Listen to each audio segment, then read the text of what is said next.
What's up everybody, Greg here with Lens Pro to Go and Lens Rentals, and in today's video we're going to be looking at some camera tests of the Red Scarlet-W. Now I know they just updated their line and they got rid of a lot of their older cameras, but we're going to be taking a look at this one and comparing it with the Gemini, which I'm going to be looking at probably next week. So we're going to look at a couple different things. The first one is going to be the high ISO performance test, so going from 200 ISO all the way up to 3200 ISO. And then we're going to look at exposure recovery, so we're going to over and underexpose the image about 5 stops and then bring it back to our proper exposure. So without further ado, let's jump right into the ISO performance test.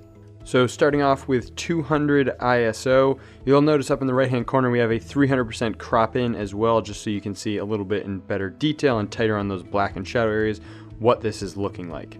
Next up, we're going to jump up to 400 ISO, and we're having a very similar image quality. We're not getting a lot of noise in there, and we're still having a very usable, clean image.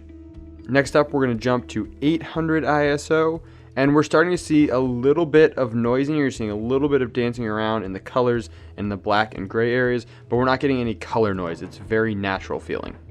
Then up to 1600 ISO, we're adding more noise into the image, but we're keeping the color noise down. It's a very organic feeling grain and digital noise that's happening.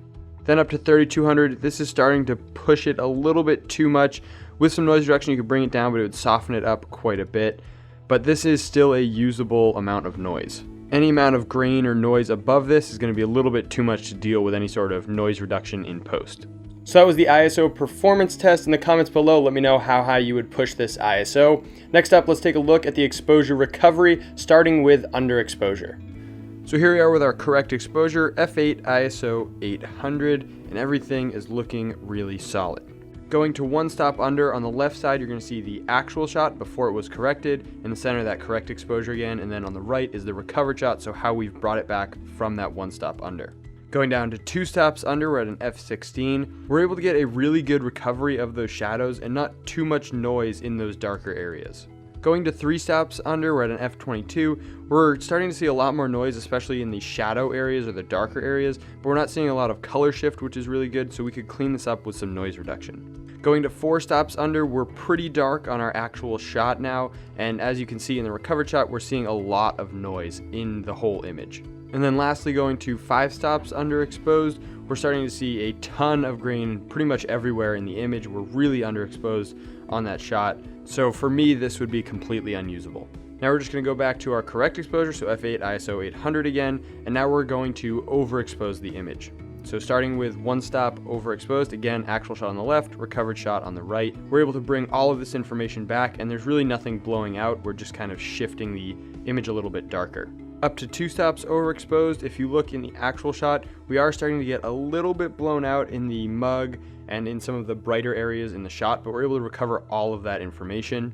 Going to 3 stops, again, even a little more in those same areas, but we're able to bring all of that back and have a really clean and good looking image. Going up to 4 stops overexposed, we're pretty blown out now, especially in a lot of those highlight areas, and you can see in the mug we're losing a little bit of detail, but we're able to bring all of that back in the skin tone and on my face.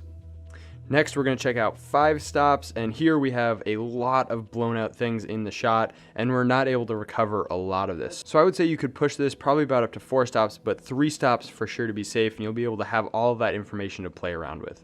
That's going to be it for today. I hope you guys got something out of this test and you learned a little more about this camera. If you have any questions, make sure to leave those in the comments below. And if you want to try out this camera for yourself, make sure to head on over to Lens Pro to Go or lensrentals.com. The links will also be in the description below. If you guys enjoy seeing these tests and want to see more of them, make sure to hit that like button, subscribe for new videos every single week, and I'll see you in the next one.